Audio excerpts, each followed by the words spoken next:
A continuación, Tributación de hoy.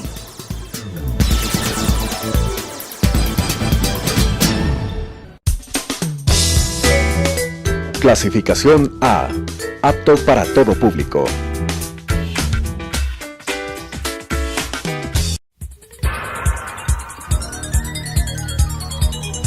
Las opiniones vertidas en este espacio por la producción y dirección del programa son de exclusiva responsabilidad de sus autores y de quienes intervienen en ellos.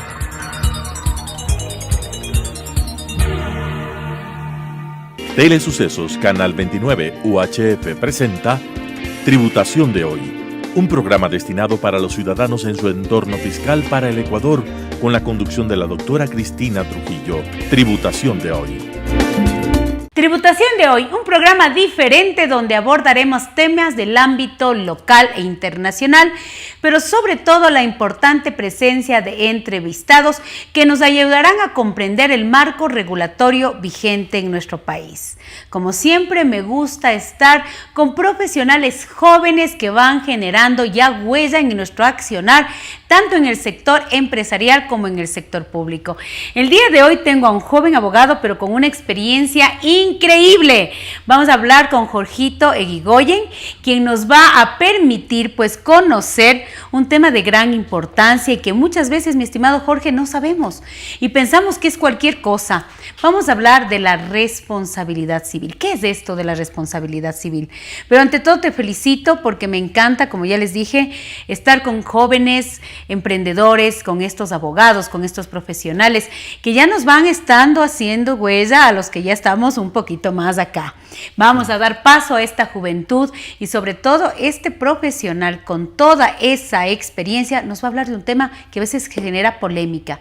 ¿Qué es esto de la responsabilidad civil, mi querido Jorge? Y bienvenido a tu casa, Tributación de hoy. Gracias, Cristina. Buenos días y buenos días con todos. Efectivamente, la responsabilidad civil es un tema, si se puede decir, en auge en el Ecuador, porque efectivamente han existido casos que nos han llevado a estudiar últimamente cuáles son sus fundamentos teóricos y cuáles son sus fundamentos filosóficos. En esa línea de ideas, yo considero que la responsabilidad civil efectivamente es un tema en boga, básicamente por cómo últimamente los abogados somos consultados por nuestros clientes cuando quieren iniciar acciones en contra de instituciones financieras, por ejemplo. Exactamente, o de un tercero. O de un tercero que efectivamente consideran ellos les ha hecho un daño y van a exigir una reparación económica. Ahora bien, ¿por qué digo que es un tema interesante? ¿Por qué es un tema importante? Porque efectivamente esta reparación económica usualmente, e inclusive por los abogados, es mal cuantificada o es exacerbada. Exactamente. ¿A qué me refiero con esto? Cuando una persona, por ejemplo, dice, vea, estuve en Central de Riesgos un mes y solicito una reparación de $1 millón al banco, ¿no es cierto? O, por ejemplo, tuve una riña o tuve una discusión o efectivamente recibí un daño de una persona y pido una reparación igualmente exacerbada. En esa línea de ideas hay que considerar que también la responsabilidad civil se ve atada a otra institución o a otro concepto, que es el abuso del derecho efectivamente. ¿Y qué es este abuso del derecho? El utilizar la responsabilidad civil de mala manera o con fines ilegítimos. Entonces, ¿cuándo estamos frente a un abuso del derecho en las acciones por responsabilidad civil extracontractual o contractual? Cuando efectivamente solicitamos estas reparaciones cuantificadas de mala manera. Y que muchas personas, mi estimada Jorge, cuando no tenemos estos parámetros legales y que no estamos dentro de un marco jurídico, pensamos que por cualquier cosa se va a dar una responsabilidad civil, y lo que tú acabas de decir, por un hecho que a lo mejor bajo el contexto jurídico no tenemos una reparación, hablemos con una cantidad tan importante, piden unas reparaciones que yo he escuchado de 1, 2, 3, 4 millones de dólares, algo que realmente no corresponde. Claro. Entonces, ¿cómo podemos poner con ejemplos claros cuándo se aplica una responsabilidad civil y cómo podemos saber lo que es correcto y lo que te sales al tema que tú acabas de decir, algo que es ficticio, irreal, irrisorio, algo que no aplica dentro del marco legal? Básicamente existe responsabilidad. Hay que hacer un símil. Hay que hacer un símil con el derecho penal, por ejemplo. Perfecto. En esta línea de ideas. Uno responde cuando causa un daño, ¿ok? Y cuando ese daño tiene un nexo de causalidad con la actividad que hizo este agente que causó el daño. ¿Okay? Entonces tenemos que considerar 3 parámetros. que existe una persona que causó el daño o que causó un daño con una omisión, con una acción o una omisión, que este daño tenga un nexo de causalidad con la persona, ¿no es cierto? Perfecto. Si tenemos esos tres parámetros, en primera instancia existe una responsabilidad, ¿no es cierto? Independientemente de que esta sea civil, penal o administrativa. Exactamente. Claro está que en el tema de la responsabilidad penal habrá que analizar otras categorías dogmáticas, pero en esencia vamos a considerar esto. Ahora bien, cuando uno entiende que existe este daño, este hecho dañoso o esta acción dañosa, debe considerar también que no exista ninguna causa de justificación para esa conducta. Por ejemplo, que uno haya autorizado este daño.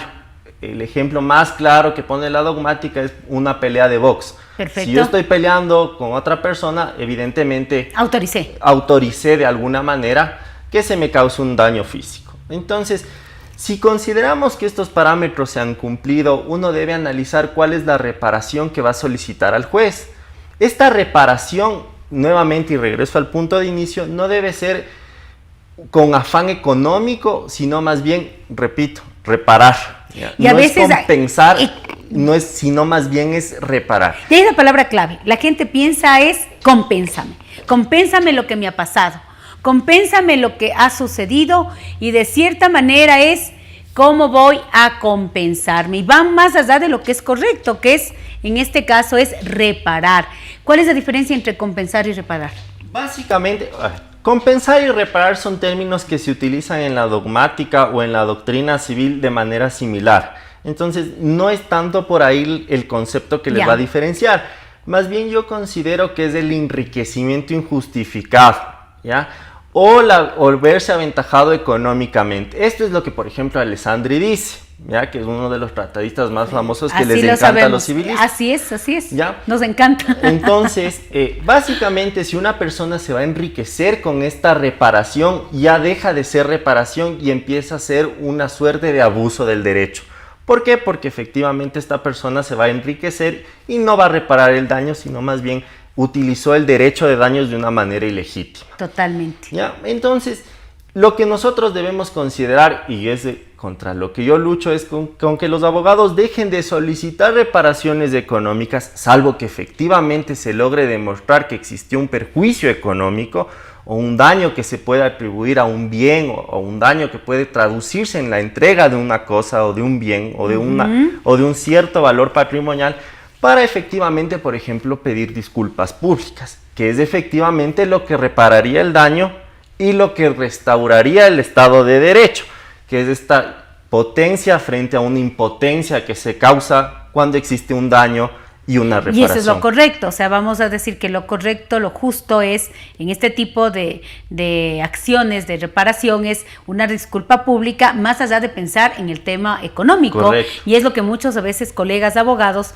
a veces pasa, de que buscan el tema económico y vamos al acto ilegítimo, como Exacto. tal. Correcto, y ese es el momento en que se empieza a abusar del derecho. Así es. ¿Ya? Hay casos emblemáticos en el Ecuador, no voy a dar nombres, Perfecto. pero efectivamente, por ejemplo, una persona de importancia o de relevancia en el país solicita una reparación económica de $300,000 a una institución financiera. Así es. Entonces, ¿cómo esa reparación o cómo ese dinero que se le entregó a esta persona que solicitó la demanda, solicitó la cantidad económica en la demanda, le ve reparado a él su daño? O le repara él su daño? Yo considero, y es mi postura y lo he mantenido desde un inicio, que no es lo correcto, sino más bien en esos temas donde no se ha logrado comprobar cuál es la afectación económica que recibió esta persona fruto de este daño, simplemente debe ser reparada con una disculpa pública o con actividades de similar naturaleza, porque efectivamente hacerlo de otra manera es dejar de considerar cuál es la real importancia o el objetivo del derecho de daños. ¿Cuántos casos normalmente, o mejor dicho, cuán común es de que venga la persona y te diga a ti, por ejemplo, Jorge, mira, esto me ha pasado, esto es lo que me ha causado este daño, estamos con este tema y obligatoriamente yo no quiero un tema económico? O viene alguien y dice, no, pues a mí me basta con que exista una disculpa pública porque definitivamente yo me sentiría ya, pues, en este caso, no digamos la palabra compensado, pero es lo que yo necesito, ¿no? Por mi nombre, por mi, hablemos, mi importancia en el medio. ¿Cuán común es de que en este tipo de acciones legales siempre quieran un tema económico? Yo le diría que el 100%. Al menos en nuestra oficina, en Gasset, 100% de los casos que comparecen los clientes a decirnos, vea, tengo este problema que corresponde al derecho de daños, en el 100% de los casos se pide una reparación económica. Aun cuando, como yo le digo, no esté de acuerdo yo. O sea, pero es una decisión del cliente. Exacto, y normalmente lo que pasa es que el cliente toma otro camino, porque efectivamente uno no quiere iniciar una demanda donde va a solicitar como pago del perjuicio en la pretensión $1.000.000. Porque efectivamente, y ahí es algo interesante y es un punto de análisis también, lo que suele pasar con los abogados es que sí, efectivamente yo le digo, ok, yo le voy a poner en la demanda $1.000.000 y a ver qué resulta. Y el punto es que cuando uno empieza a litigar de esa manera, también litiga de mala fe, porque no tiene un fin loable la demanda. Correcto. O no tiene el fin correcto que debería tener, el fin ulterior, que es efectivamente hacer justicia. Y estos conceptos, aunque puedan decir, no aterrizan a la realidad, deberían serlo, porque efectivamente en el caso de que todos actuaríamos de esa manera, llegaríamos a tener casos no solo más interesantes de analizar, sino que efectivamente busquen la reparación del Estado de Derecho, que es de lo que conversábamos en un inicio, y no tener demandas que no tengan piso, que no tengan sustento y que al final del día llevan a que el sistema judicial esté colapsado. Así es. ¿Y cuál es la efectividad, por ejemplo, cuando alguien va y dice, voy a demandar porque aparte de que pues exista la disputa pública, lo hice financieramente? ¿Hay muchas sentencias favorables? No se ha hecho un censo, no conozco sobre si existe un estudio, un censo nuevamente respecto de los casos que se han iniciado y han terminado con una sentencia favorable a la persona actora. En mi experiencia, y como le decía yo, en la experiencia del estudio jurídico... Que es un estudio muy importante y que además pues hace alianzas interesantísimas con muchas firmas de auditoría y toda la gente joven de tu estudio pues realmente tiene una efectividad impresionante, tanto en el ámbito civil, societario y sobre todo penal, ¿no? Sí, gracias. Bueno, efectivamente es a las áreas a las que nos dedicamos, ¿no? Así es. Pero en su defecto, de las demandas que nosotros hemos iniciado o inclusive las acciones por responsabilidad civil de los bancos o responsabilidad administrativa de los bancos, yo considero que existe un buen porcentaje de triunfo. Porque, como le digo, hay que analizar simplemente si se ha cometido un acto o una omisión ilícita, si existe una acción o omisión ilícita y si es que existe el daño. Es así de sencillo solicitar un tema de daños cuando uno tiene la razón. Así es. Y cuando efectivamente existe un fundamento jurídico para así hacerlo. Si yo tengo una pregunta para todas estas personas maravillosas que nos están viendo en nuestro querido programa y también en redes sociales, ¿cuáles son los derechos que yo tengo? Por ejemplo, ¿cómo son mis derechos en el momento que yo digo, yo creo que aquí hay un daño y realmente yo creo que podemos hacer una acción civil? ¿Cómo puedo decirles a estas personas que nos están mirando, estos son sus derechos y usted tiene que actuar y usted tiene que acercarse a un profesional jurídico? Porque no es correcto, ¿no? Que alguien venga y pues le haga un daño en este sentido y tenemos el tema de la reparación, que son los instrumentos legales que nos da nuestro marco regulatorio. ¿Cómo le podemos hacer sencillo a estas personas y decirle, mire, si le está pasando esto, usted tiene derecho a demandar? Bueno, yo en esencia le diría que si es que usted tiene un derecho macro, que es este derecho a ejercer su acción, el derecho a ejercer una acción legal, independientemente de la vía que esta sea, ¿no? Civil, penal, administrativa, por ejemplo, inclusive laboral o algún tema societario. Así es. Yo le diría que toda persona que sienta una afectación directa a un derecho puede consultar con un profesional. Toda persona que sienta esa afectación a sus derechos, patrimoniales o no. Porque usted puede sentarse con un abogado y contarle una historia. Y ya es una obligación del abogado decirle, mire, ¿tiene o no caso? Que es lo que normalmente nosotros decimos. Exactamente. Mire, ¿hay caso o no? o este tema es civil o este tema es penal. Exacto. Pero indistintamente de aquello, yo lo que considero es que nuevamente para evitar este abuso del derecho, lo que uno tiene que hacer es sentarse con un profesional honesto y que efectivamente le diga, mire, Exacto. yo no puedo ingresar a la esfera penal porque no lo es. Esto es un tema civil. Y así de todas maneras, usted va eliminando de la ecuación este abuso del derecho y elimina las acciones por responsabilidad civil que no tienen lógica alguna o que efectivamente buscan una reparación. Y a la que no larga lo que corresponde. siempre buscamos los abogados es que exista un caso. Y un caso que realmente se pueda ir a la acción judicial, pues a la acción, sea en el ámbito que sea, en el ámbito penal, en el ámbito civil o en el ámbito administrativo, o hablamos en el ámbito del derecho laboral.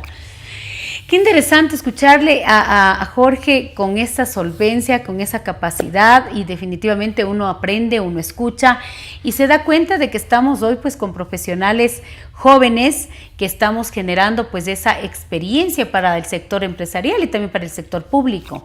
¿Cómo comienza Jorge Irigoyen a ser abogado? ¿Qué te motivó? Bueno, básicamente a mí me motivó un consejo que recibí de mi padre.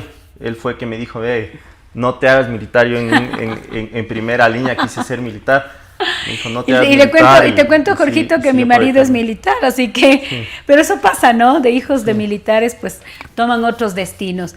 Y te decides hacerte abogado. Sí, básicamente fue por el consejo de él y bueno, la juventud en ese momento, más joven aún, no entendía qué hacer yo de mi vida. Entonces me dijo, hazte abogado, te va a ir bien. Y creo que fue un buen consejo porque no era algo que yo pensaba hacer, pero realmente me apasiona y es bonito. Y la verdad es algo que coincido contigo, Jorgito, en lo mío fue un tema de oportunidad. Yo soy contador en esencia, soy doctor en contabilidad y auditoría, y un momento de mi vida apareció algo que me dijo, quiero también ser abogada, y por eso tengo mi segunda profesión, que es ser abogada. Pero qué motivante es escuchar a estos abogados jóvenes, especialistas ya, porque es igual que el médico, los abogados somos especialistas en diferentes áreas. Yo soy especialista en la parte de tributación, en la parte de impuestos. Tú eres especialista en el ámbito civil, en el ámbito penal. Eres un abogado joven con muchos resultados positivos en el ámbito penal. Que esto es interesante, ¿no? Cómo combinar esto de la profesión en estas diferentes especializaciones, así lo queremos llamar, ¿no? Porque cada quien generará su campo de acción en estos, hablemos, accionares del ámbito empresarial y del ámbito también del ámbito público.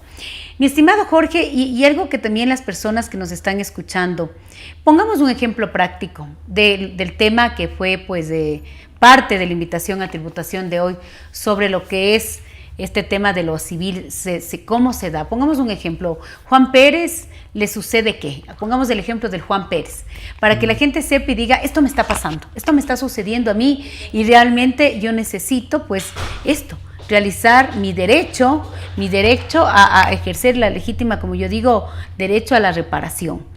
Pongamos un ejemplo sencillo. Juan Pérez, ese ciudadano común que le está pasando algo, ¿qué acciones tiene que hacer? Ya, efectivamente, si vamos a hablar de responsabilidad civil, que es el tema de hoy. Yo pondría como un ejemplo sencillísimo no quiero decir calumnias, no quiero decir injurias porque no es lo correcto técnicamente, pero para que se entienda, es injuriado, por así decir, repito, no es lo técnicamente correcto, pero para que se entienda. Para que entendamos las personas que no estamos en el ámbito legal. Por uno de sus compañeros de trabajo. ¿Ya? Efectivamente, esta esfera nos puede llevar a considerar que exista una responsabilidad civil extracontractual, porque no media entre ellos un contrato, no media entre ellos un instrumento jurídico previo. Y valorando si es que esta persona ha sido afectada en su fuero interno, psicológicamente, después de analizar con peritajes y demás, la primera línea sería analizar, si es que viene el cliente, decirle, a ver, vamos a hacer un peritaje, que en lo posterior se va a defender ese perito en un juicio, para determinar si es que esta persona tiene una afectación psicológica. Si es que esta persona tiene una afectación psicológica, llegamos a tener el tercer elemento de la ecuación del que hablábamos en un inicio, que es efectivamente el daño. ¿Ya? Si es que tenemos el daño, tenemos la persona que causa el daño y ese daño, este efecto es causado por la actividad que realizó esta persona, La consecuencia es que esta persona puede solicitar ante un juez de lo civil una reparación por perjuicios, por daño, perdón. Entonces, efectivamente, cómo empieza todo este andar en materia judicial es con el ingreso de una demanda que se encuentra sustentada a través de este peritaje que determina la existencia de un daño. Exactamente. Y efectivamente, después de las audiencias que corresponderán dentro de este procedimiento que es ordinario, se determinará si es que efectivamente esta persona merece o no una reparación. ¿Y cuál reparación corresponderá en ese sentido? La que el abogado solicite dentro de la demanda con su cliente. En este caso particular, por ejemplo, yo no considero que se deba solicitar una cantidad económica como reparación, porque efectivamente sería llegar a lo que estábamos conversando en primera instancia, por supuesto. Pero sí basta con una disculpa pública y con una disculpa, por ejemplo, que se haga en público y en un momento donde todos los compañeros de trabajo se encuentren presentes. Porque de esa manera se repara el peso que se causó con un contrapeso. Eso es en esencia lo que pasa dentro de un proceso civil, en breve rasgo. En breve rasgo, como es una cronología de lo que se tiene que hacer. El que el ciudadano común conozca sus derechos, conozca sus obligaciones, porque vivimos en un marco legal en el país, tenemos leyes que cumplir desde una constitución y las leyes de derecho público, de derecho privado, pero también es importante pues de que nosotros como abogados pues podamos ser esa herramienta clave tanto para la persona natural como para la persona jurídica, y ser abogados que yo siempre digo con esta ética y esta conciencia de que estamos prestando un servicio, y un servicio de extrema calidad, porque es un servicio intangible. ¿Cómo combina un abogado todas esas a veces emociones que podemos tener? Yo digo, a veces nos apasionamos en los casos que llevamos. Yo voy a poner el símil en mi tema tributario. Yo me apasiono mis temas tributarios, mis temas de análisis, todo ese tema que conlleva a la determinación correcta pues, de los impuestos, y que muchas veces pues, tenemos que ir trabajando de la mano con contribuyentes en diferentes procesos, pues en el contencioso tributario o en actos administrativos. Pero yo creo que el ser un abogado en el ámbito penal, en el ámbito civil, ¿cómo manejas tú todas esas emociones cuando llega un caso, esos casos emblemáticos, esos casos que incluso te pueden tocar la parte, pues yo digo, interna del abogado? ¿Cómo hace el abogado ahí? Bueno, yo considero que todos los casos que uno asume defender o que uno asume patrocinar van a generar esta suerte de pertenencia, ¿no? Es imposible que el abogado se desentienda del cliente o se desapegue del objetivo que él está persiguiendo. Primero porque usted también cree en lo que está poniendo en la demanda. Absolutamente. Entonces, pasa a ser parte de este juego de roles, si se puede decir, patrocinar con todo este ímpetu, ¿no? O sea, no va a pasar que el abogado pueda despegarse. Yo no conozco uno que lo pueda hacer y no considero que si es que lo logra hacer esté en lo correcto. Sin embargo, lo que uno nunca debe dejar de tener por delante es el tema técnico. Si usted en el tema técnico logra entender que todas sus pretensiones son fundamentadas, pues adelante. Pero por más ganas que usted tenga, por más ímpetu que usted le ponga al caso, si usted no tiene un tema técnico detrás, olvídese. Es innecesario, Cristina. Entonces yo le diría, es eso. Es eso. ¿Cómo vamos a darles un consejo a todas estas personas maravillosas que nos siguen en redes sociales en este programa tan importante de Telesucesos que es Tributación de Hoy? Mandémosles un mensaje porque el tiempo se nos ha ido volando. Estamos ya por terminar. Un mensaje rápido. Bueno, básicamente yo les diría, contraten siempre un abogado con ética, que les diga la verdad y que efectivamente no les venda estas demandas ficticias que no van a llevarles a ningún lado, porque simplemente ponen un número en un papel. O sea, el papel aguanta todo y hay abogados que lo aguantan también. Consíganse un abogado que les explique bien el tema técnico, el tema de qué es lo que pueden hacer y hasta dónde pueden llegar con sus demandas, para que efectivamente tengan un buen resultado.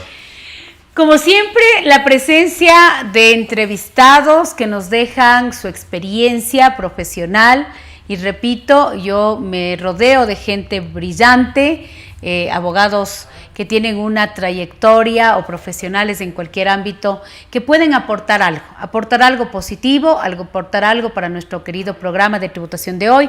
Agradecerle la presencia de Jorgito Eguigoyen, un abogado en el ámbito penal y en el ámbito civil con muchísimo éxito y que definitivamente nos ha dejado con todos esos conocimientos, y digo, qué bárbaro, esta gente joven está generando camino y camino sólido.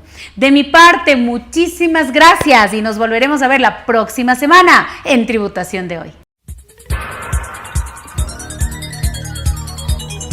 Las opiniones vertidas en este espacio por la producción y dirección del programa son de exclusiva responsabilidad de sus autores y de quienes intervienen en ellos.